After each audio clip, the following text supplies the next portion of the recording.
Hello everyone, welcome to unstoppable. I hope you are doing well guys.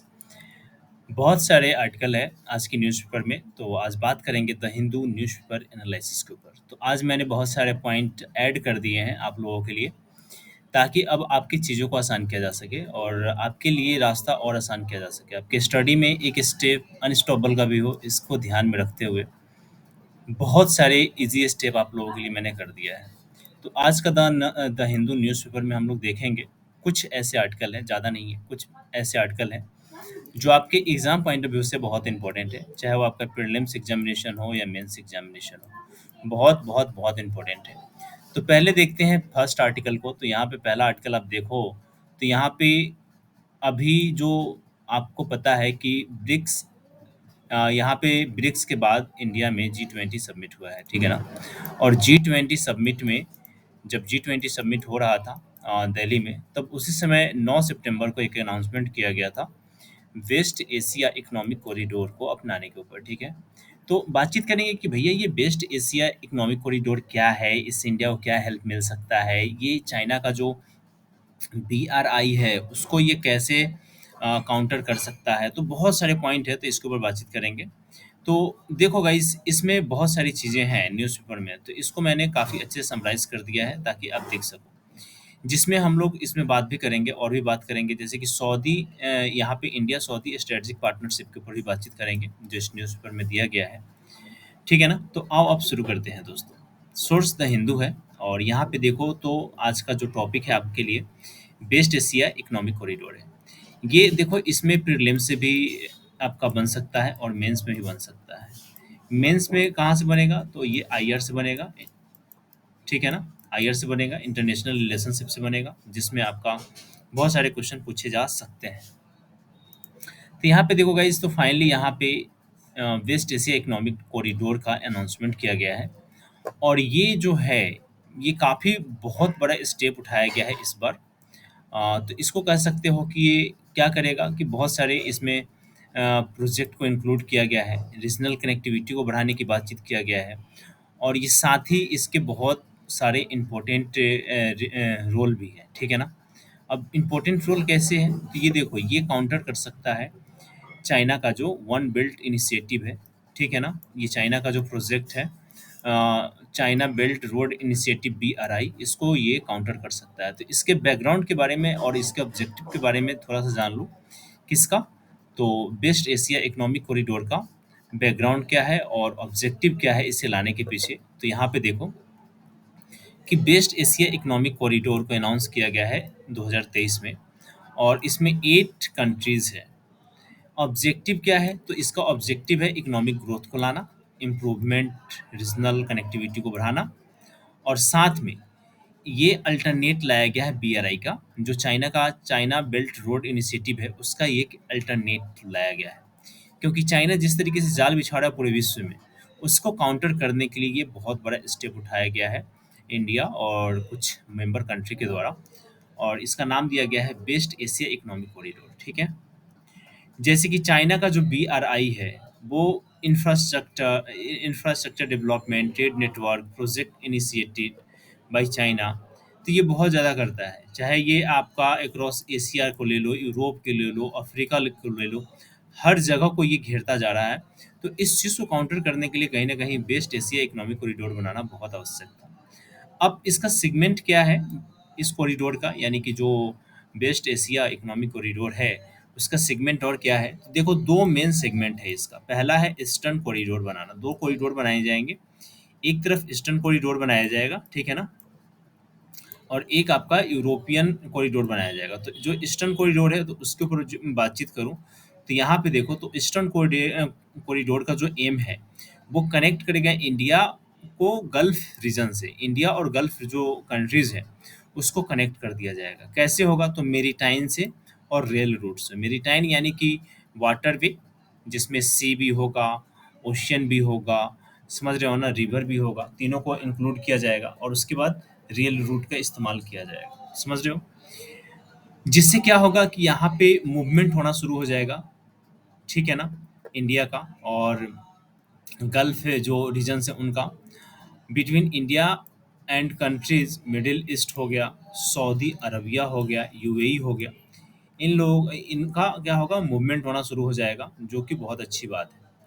Northern corridor की बात करूँ तो ये कनेक्ट करेगा आपका गल्फ रीजन को यूरोप से।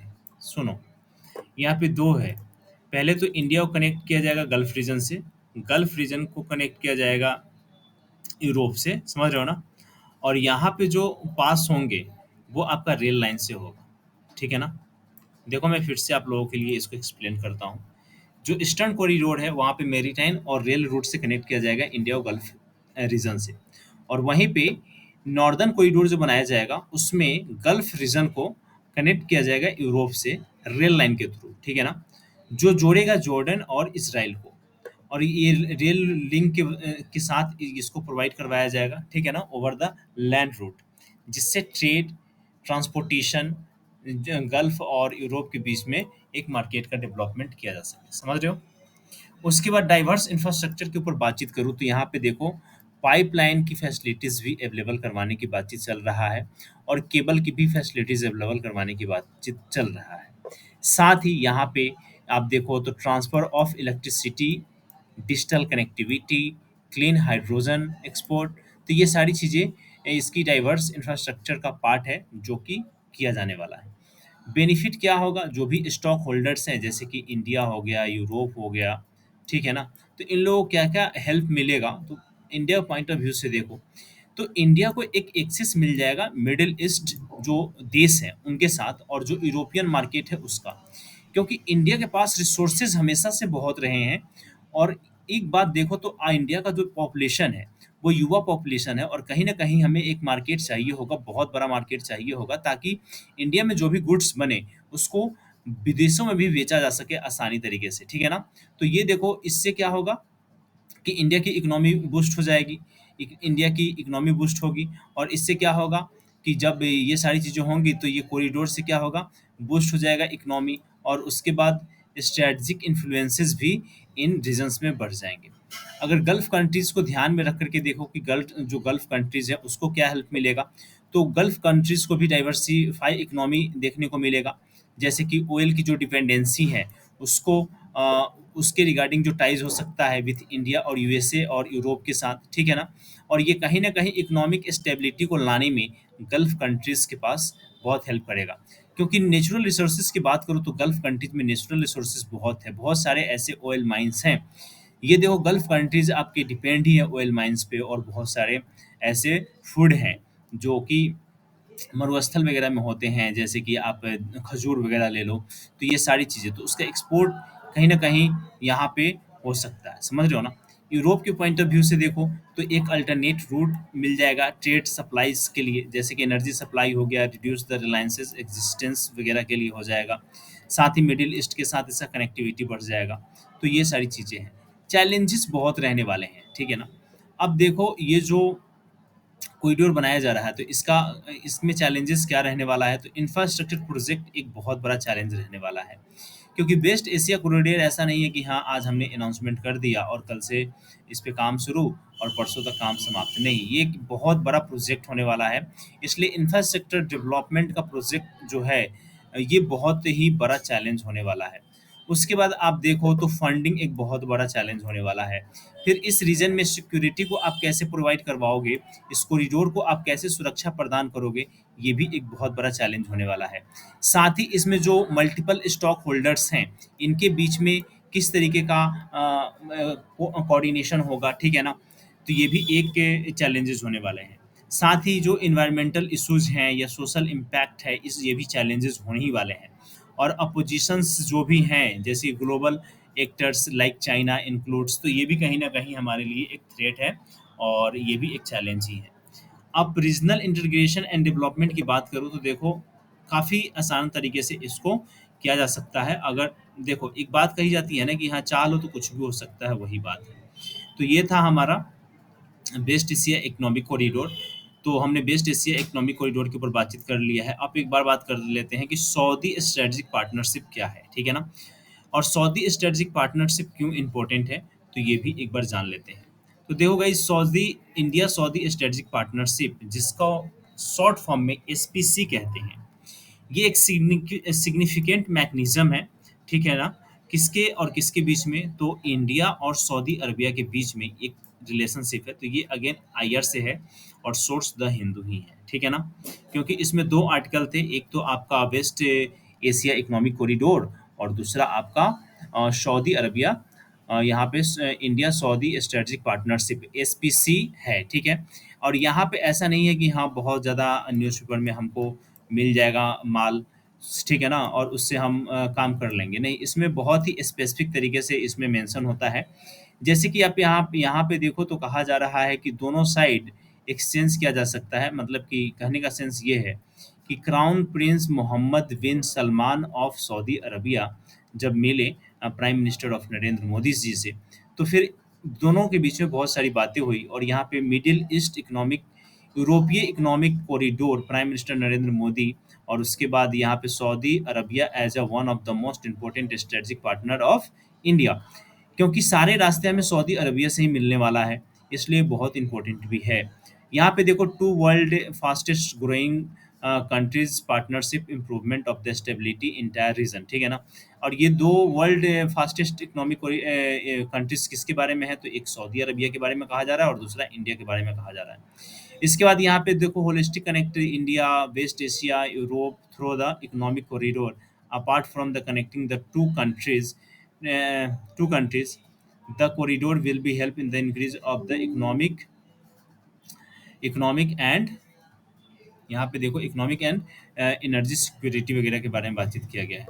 उसके बाद यहाँ पे Saudi Arabia become the member of BRICS during the Johannesburg summit, या ये ब्रिक्स समिट जो जोहान्सबर्ग में हुआ था वहाँ पे जहाँ बातचीत किया गया था defence, energy security, education, technology, transportation, health care, tourism, culture, space वगैरह वगैरह वगैरह। तो उसी चीज़ को मैं यहाँ पे आपके लिए बहुत ही अच्छे तरीके से समराइज कर दिया हूँ और ताकि आपके लिए चीज़ें आसान हो जाए और उससे रिलेटेड जो भी पॉइंट हो आपको एक ही जगह मिल जाए। तो India Saudi strategic partnership council यानी कि एसपीसी क्या है, इसके ऊपर एक बार बातचीत कर लेते हैं। तो देखो गाइस, एसपीसी का जो शुरुआत हुआ यानी कि India Saudi strategic partnership council की जो शुरुआत हुई, उसकी शुरुआत हुई अक्टूबर 2019 में। जब प्राइम मिनिस्टर नरेंद्र मोदी जी रियाद विजिट करने गए थे, तो उसी समय इस रिलेशनशिप को एस्टैब्लिश किया गया और उसी समय बातचीत चली कि चलो इंडिया और सऊदी अरबिया मिल करके एक स्ट्रेटेजिक पार्टनरशिप काउंसिल बनाएगा और इस काउंसिल के माध्यम से हम लोग बहुत सारे काम कर पाएंगे। जैसे कि यहाँ पे क्या-क्या चीज़ें हो सकता है, तो उसके ऊपर एक बार मैं बातचीत करूँ, तो देखो इसके 2 मेन पिलर के बारे में बातचीत करते हैं। तो एक committee on political, security, social, cultural cooperation, समझ रहे हो ना? तो ये सारे कमिटमेंट किया गया है कि हम ये सारे काम करेंगे और this committee focus on wide range of area, ठीक है ना? कमिटी और यहाँ पे देखो including the political cooperation, security, cultural exchanges, social ties वगैरह वगैरह। उसके बाद कमिटी ऑन यहाँ पे energy and investment, economy and investment पे भी एक बनाया जाएगा, जिसका प्राइमरी कंसर्न जो होगा वो इकोनॉमिक कंसर्न होगा, कॉपरेशन को बढ़ाना होगा, ट्रेड को बढ़ाना होगा, इन्वेस्टमेंट को बढ़ाना होगा वगैरह वगैरह, ठीक है ना? तो यहाँ पे देखो तो 2 कमिटियाँ बनाई जाएंगी। पहला कमिटी बनाया जाएगा political, security, social and cultural cooperation के ऊपर, जो वाइड रेंज जो चीज़ें होती हैं उसको इंक्लूड करने का काम करेगा। और दूसरा कमिटी ऑन यहाँ पे देख लो तो इकोनॉमिक एंड इन्वेस्टमेंट पे किया जाएगा, ठीक है? उसके बाद अब हम बात करें इसके वर्किंग ग्रुप क्या, तो वर्किंग ग्रुप के भी 2 मेन पिलर है, जो जॉइंट वर्किंग ग्रुप है, जिसका स्पेसिफिक एरिया कोऑपरेशन होने वाला है, ठीक है ना?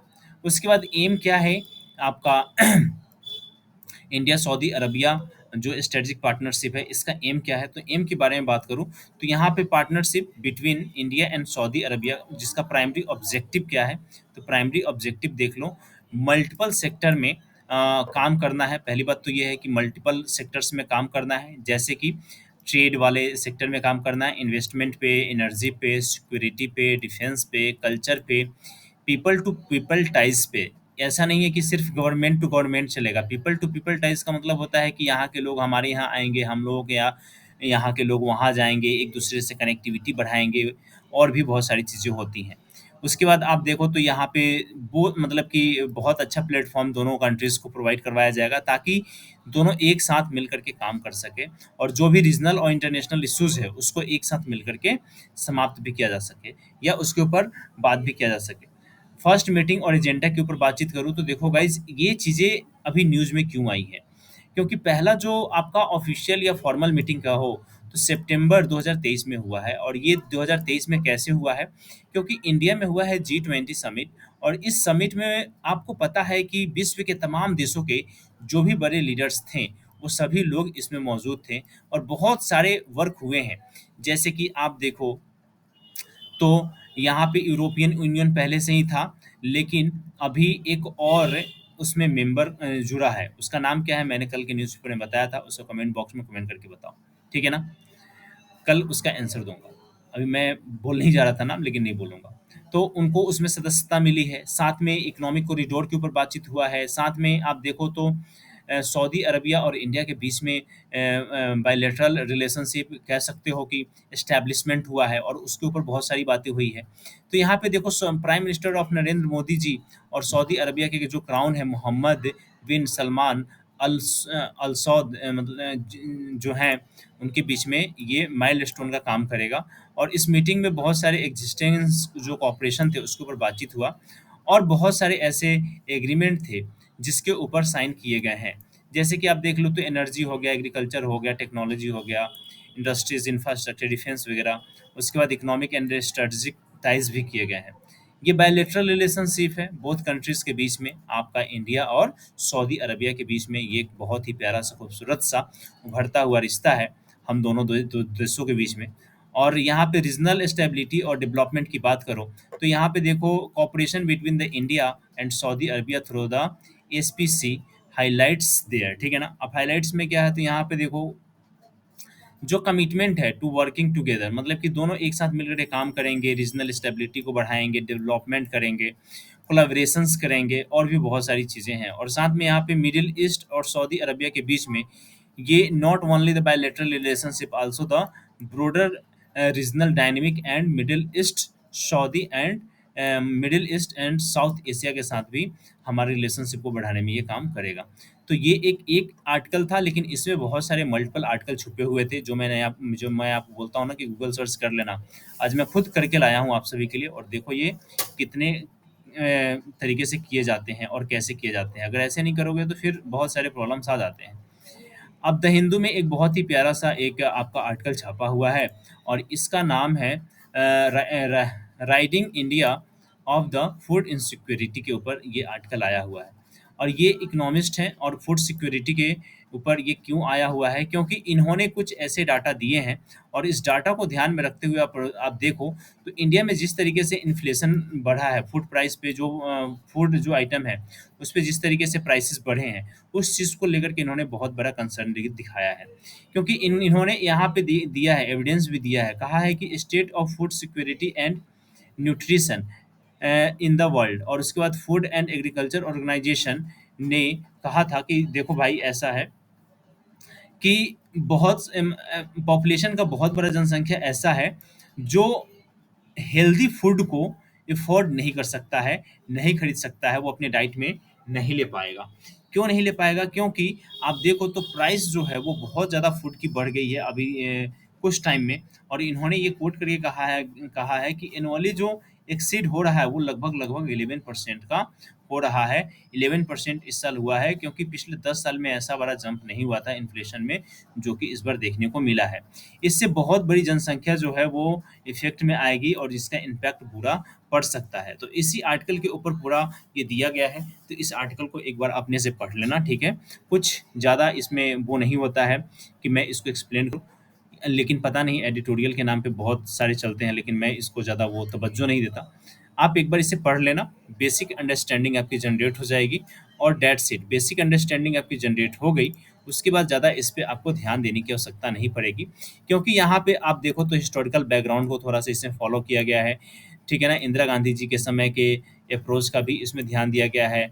फिर उसके बाद नॉन आइडियोलॉजिकल अप्रोच को भी अपनाने की बात किया गया था। उसके बाद सिग्निफिकेंस ऑफ ग्रीन रिवॉल्यूशन जो 1960 में आपका ग्रीन रिवॉल्यूशन आया है उसके ऊपर बातचीत किया गया है। तो ये बहुत बड़ा हाइलाइट्स जो मैंने आपको बता दिया, और साथ ही कोल्ड वॉर को भी इसमें मेंशन किया गया है। उसके बाद वेस्टर्न इकोनॉमिक के बारे में बातचीत किया गया है। तो बहुत सारे पॉइंट है जो आपके एग्जाम पॉइंट ऑफ व्यू से तो बहुत रिलेवेंट हैं ही। तो इसको एक बार आप लोग देख लेना, पढ़ लेना, ठीक है ना। इसके ऊपर मैं लगातार पिछले 3-4 वीडियो से बातचीत कर रहा हूँ, इसको आप खुद से पढ़ोगे, ठीक है ना। One one nation one election वाली जो बात है इसको एक बार आप पढ़ लेना, ठीक है, देख लेना। ओके, एक और आर्टिकल आप सभी के लिए लेकर के आया हूँ। यहाँ पे देखो, शांति स्वरूप भटनागर अवार्ड 2022 को अनाउंस किया गया है। तो ये क्या है, कौन देता है, किस लिए दिया जाता है, क्या कारण है, तो इसके ऊपर एक बार देख लेते हैं। तो आपके लिए मैं कुछ पॉइंट्स लेकर के आया हूँ, ठीक है। तो इस पॉइंट्स को हम लोग देख लेते हैं और उसके बाद बात करते हैं और भी न्यूज़ के ऊपर। देखो, शांति स्वरूप भटनागर अवार्ड को इस बार अनाउंसमेंट किया गया है, ठीक है ना। और कौन से फील्ड में दिया जाता है, तो देखो गाइज, ये फील्ड है आपका साइंस एंड टेक्नोलॉजी के क्षेत्र में इंडिया में शांति स्वरूप भटनागर अवार्ड दिया जाता है, ठीक है ना। और इसका की इन्फॉर्मेशन की बात करूँ तो 2022 वाला अनाउंसमेंट कर दिया गया है। बैकग्राउंड क्या है, ये क्यों दिया जाता है, क्या कारण है देने के पीछे शांति स्वरूप भटनागर अवार्ड, तो यहाँ पे देखो, तो शांति स्वरूप भटनागर अवार्ड देने के पीछे जो कारण है वो है डॉक्टर शांति स्वरूप भटनागर। देखो, ये शांति स्वरूप भटनागर अवार्ड नाम पड़ा है डॉक्टर शांति स्वरूप भटनागर जी के द्वारा, क्योंकि ये फर्स्ट डायरेक्टर जनरल रहे हैं, ठीक है ना, council of scientific and industrial research यानी कि CSIR के फर्स्ट ये डायरेक्टर जनरल थे डॉक्टर शांति स्वरूप भटनागर जी। और इन्होंने बहुत बड़ा एक सिग्निफिकेंट कंट्रीब्यूशन दिया इस फील्ड में, ठीक है ना। इंडिया में साइंस एंड टेक्नोलॉजी के फील्ड में एक बहुत बड़ा कंट्रीब्यूशन दिया गया। तो इसी चीज़ को ध्यान में रखते हुए गवर्नमेंट ऑफ इंडिया ने शांति भटनागर स्वरूप अवार्ड के बारे में को चलाया। और ये किनके नाम पे चलाया जाता है, तो ये नाम भी आप याद रखना, डॉक्टर शांति स्वरूप भटनागर जो CSIR के पहले डायरेक्टर जनरल रहे हुए हैं। पर्पस इस अवार्ड को देने का बस एक ही है कि जो भी यंग साइंटिस्ट हैं जो 45 वर्ष से कम आयु के हैं, उनको एक्सेप्शनल जो अचीवमेंट, उनका जो एक्सेप्शनल अचीवमेंट है उस चीज़ को ध्यान में रखते हुए, उनके कंट्रीब्यूशन को ध्यान में रखते हुए, ठीक है ना, ये प्यारा सा खूबसूरत सा अवार्ड उनको दिया जाए। ये अवार्ड 2022 से जो है आप देख लो, तो 2022 Shanti Swarup Bhatnagar award and their respective field. अब कौन कौन से फील्ड में दिए जाते हैं, तो बायोलॉजिकल साइंस के फील्ड में दिया जाता है, केमिकल साइंस, सारे नाम यहाँ पे मैं दे दिया हूँ, नाम वगैरह पढ़ लेना, वो मैं पढ़ने नहीं बैठूंगा। अर्थ एंड एटमॉस्फेयर, उसने ओशियन, प्लेनेटरी साइंस वगैरह में दिया जाता है, इंजीनियरिंग साइंस में दिया जाता है, उसके बाद मैथमेटिकल साइंस में दिया जाता है, मेडिकल साइंस में दिया जाता है, फिजिकल साइंस में दिया जाता है। तो ये फील्ड है। तो फील्ड देख लो, 1 2 3 1 2 3 4 5 5 6 7 ऐसी फील्ड है जिसमें ये शांति स्वरूप भटनागर अवार्ड दिया जाता है, तो इसको याद रखना। यहाँ पे रिकॉग्नाइजेशन एंड अवार्ड की बात करूँ तो देखो गाइस, इस प्राइज होता है 5 लाख का, ये प्राइज होता है, और बहुत सारे इसमें कंट्रीब्यूशन, सिग्निफिकेंट कंट्रीब्यूशन भी होते हैं। अनाउंसमेंट कब किया गया है, तो ये अनाउंसमेंट हुआ है 2022 में। 2022 में क्यों हुआ, 2022 वाला ये अनाउंसमेंट कब हुआ है, तो 11 सितंबर 2023 को हुआ है, अप्रॉक्सीमेटली पूरे 1 साल बाद हुआ है। और डिले होने के पीछे जो कारण है वो ये है कि कोविड-19 पैंडेमिक की वजह से ये डिले किया गया था, 2022 में नहीं दिया गया था। तो फाइनली 11 सितंबर 2023 को अनाउंस किया गया कि हम इस बार शांति स्वरूप भटनागर अवार्ड को दे रहे हैं, और इस अवार्ड को दिया जाएगा आपको 26 सितंबर को, 26 सितंबर 2023 को। 26 सितंबर बहुत इंपॉर्टेंट डेट है, क्यों इंपॉर्टेंट डेट है, तो यहाँ पे देखो, फाउंडेशन डे है CSIR का, और ये वर्थ एनिवर्सरी भी है आपका डॉक्टर शांति स्वरूप भटनागर जी का। तो ये बहुत इंपॉर्टेंट डेट है, तो इसको याद रखना, आपके एग्जाम में डायरेक्टली या इनडायरेक्टली तौर से क्वेश्चन इसमें बन सकते हैं। अनाउंसमेंट एंड इवेंट्स कहाँ पे होगा, तो ये सारा मैंने मेंशन कर दिया है, वो एक बार देख लेना। तो गाइज, इस वीडियो में बस इतना ही, यही था आज का पूरा का पूरा आर्टिकल और पूरा का पूरा आपका करंट अफेयर जो हमने बातचीत कर लिया। गाइज, अगर वीडियो अच्छी लगती है तो लाइक कीजिए, रेट कीजिए, रिव्यू कीजिए और शेयर करना मत भूलिए। चैनल पे नए हैं तो चैनल को ज़रूर सपोर्ट कीजिए, सब्सक्राइब कीजिए। और कभी भी किसी को भी आपको, मुझे नहीं लगता है कि उस बंदे को ये कहना चाहिए कि हाँ भाई, आप लोग अपना सपोर्ट दिखाओ या आप अपना कंट्रीब्यूशन दो। आपको अगर लगता है कि हाँ, ये वीडियो से आपके लाइफ में कुछ अच्छे चेंजेज़ आ रहे हैं या आपको कुछ अच्छा चीज़ें मिल रहा है या आप इससे लाभान्वित हो रहे हैं, तो मुझे ऐसा लगता है कि आपको भी थोड़ा-सा अपनी तरफ से कंट्रीब्यूशन देना चाहिए। लाइक दैट कुछ अच्छे से कमेंट, लाइक वगैरह, शेयर वगैरह यही सब एक्सेट्रा, एक्सेट्रा। तो इस वीडियो में बस इतना ही रखते हैं। ये नया कैसा लगा आपको एक्सप्लेनेशन करने का तरीका और ये जो मैंने ऐड करा है वो, इसके बारे में ज़रूर लिखिएगा। तो thank you so much everyone, जय हिंद।